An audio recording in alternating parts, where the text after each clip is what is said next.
చైర్మన్గా కూడా పనిచేశాను. 36 సంవత్సరాలు ఉపాధ్యాయుడిగా, హెడ్ మాస్టర్గా పనిచేసి ఇటీవలనే నేను పదవీ విరమణ చెందాను.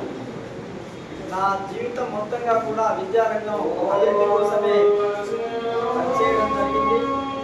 అలాగే పేద ప్రజల యొక్క పిల్లలకు సమానమైన నాణ్యమైన విద్య అందించబడాలి, అది ప్రభుత్వ విద్య మాత్రమే అందించబడాలనేటువంటిది ఆకాంక్షతో పనిచేస్తున్నాం.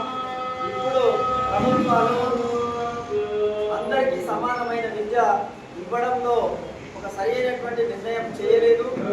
అందరికి మాత్రమే మంచి విద్య, మిగతా వాళ్ళందరికీ నాణ్యత లేనటువంటి విద్య ఇచ్చేటట్టుగా విద్యారంగానికి బడ్జెట్ కేటాయింపులు తగ్గిస్తూ వచ్చాయి. ఈ క్రమంలో అందరికీ ఒక కామన్ స్కూల్ విధానం కావాలనేటువంటి ఆశయంతోనూ ఉపాధ్యాయుల యొక్క స్థాయి, వాళ్ళకు అవసరమైనటువంటి సమస్యల పరిష్కారంలో నేను 36 సంవత్సరాలుగా అందులో పనిచేసి ఎరిగి ఉన్నటువంటి వాటిని ఇప్పుడున్న సమస్యల పరిష్కారం కోసము నేను శక్తివంచన లేకుండా నాకున్నటువంటి అవకాశాలను వినియోగించి నన్ను కనుక ఎంపిక చేసినట్లయితే రాజీ లేకుండా ఉపాధ్యాయుల పక్షాన నిలబడతానని హామీ ఇస్తూ సెలవు.